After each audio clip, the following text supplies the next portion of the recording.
జై సీతారాం. మన భారతీయ సాంప్రదాయానికి సెంటిమెంటుకు ప్రతిరూపాలైన ఈ రెండు అంశాలు పుష్ప సినిమాని హిమాలయ శిఖరాగ్రానికి చేర్చాయి. నిర్మాతలకు కాసుల వర్షాలు కురిపించాయి.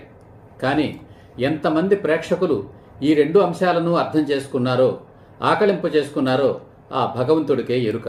కేవలం పుష్ప సినిమాలోనే కాదు, భారతదేశంలో నిర్మించిన ఏ సినిమా చూసినా హీరో హీరోయిన్లు శీలవంతులుగానే ఉంటారు. ఒకవేళ హీరోలు మొదట శీలవంతులు కాకపోయినా తరువాత తమ తప్పు తెలుసుకుని శీలవంతులుగా మారిపోతారు. అలా స్త్రీ పురుషులకు ఇద్దరికీ శీలం ఉండాలి అని చెప్పే సినిమాలన్నీ సూపర్ హిట్లే అయ్యాయి, అవుతాయి కూడా. ఈ ఉద్యమ వీడియోల సారాంశం ఇది. ఒక కృత సిద్ధాంతం. రామరాజ్యం సీతమ్మలకే సాధ్యం. Male rule fail, female rule hail. స్త్రీలందరూ దేవతలు, రాక్షసులందరూ పురుషులు. ప్రాణాలు పోసేవారు దేవతలు, ప్రాణాలు తీసేవారు రాక్షసులు. చెడిపోయిన ప్రతి స్త్రీ వెనుక ఒక పురుషుడు ఉంటాడు. అతడు తండ్రి కావచ్చు, భర్త కావచ్చు, లేదా కొడుకు కావచ్చు. స్త్రీలందరూ చెడిపోవాలి, నా భార్య తప్ప అనే రావణాసురులు నానాటికి ఎక్కువ అవుతున్నారు. రావణాసురులను శ్రీరాములుగా మార్చడం, తద్వారా రామరాజ్యాన్ని స్థాపించడం సీతమ్మల్లాంటి మహిళలకే సాధ్యం. ఈ సిద్ధాంతానికి ఆధారం మహిళలు. మార్గం మహిళల ఆత్మగౌరవం. లక్ష్యం సకల జన శ్రేయోరాజ్యం, రామరాజ్యం. ఈ ఉద్యమంలో మొదటి అడుగు విడాకుల చట్టం రద్దు. అంతవరకు విడాకుల చట్టాన్ని మర్చిపోయి మన కుటుంబాలను కాపాడుకోవడం. కారణం, వివాహ వ్యవస్థను నాశనం చేయడానికి పుట్టిందే విడాకుల వ్యవస్థ.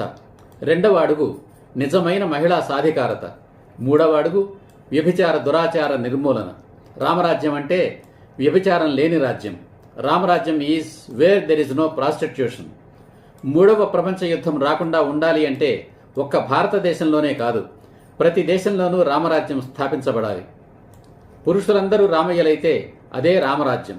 శ్రీరాముని ఆదర్శం ఏకపత్ని వ్రతం, స్త్రీల పట్ల గౌరవం, పరుల సంపదల పట్ల విముఖత, దేశభక్తి, శీలం. ఇవే రామరాజ్యానికి అర్థం, ఆధారం. రాముడు పూజించిన శివుడు, విష్ణుమూర్తి కూడా ఏకపత్ని వ్రతులే. ప్రతి ప్రాణిలోనూ దేవుణ్ణి చూసేదే హిందూ మతం. భగవంతునిపై నమ్మకం, ఇష్టం, ప్రేమ, గౌరవ భావాల పరాకాష్ఠయే భక్తి. నిజమైన భక్తి అంటే భగవంతుని గుణాలను స్వంతం చేసుకోవడం. దైవభక్తికి పరాకాష్ఠ దేశభక్తి, దేశభక్తికి ఆధారం దైవభక్తి. దేశభక్తులు అవినీతి పరులు కాలేరు, అవినీతి పరులు దేశభక్తులు కాబోరు. శీలమంటే ఆత్మగౌరవం. స్త్రీ పురుషులు ఒకరి శీలాన్ని మరొకరు జీవితాంతం కాపాడుతామని పరస్పరం చేసుకునే ప్రమాణమే వివాహం. జై హింద్, జై సీతారాం.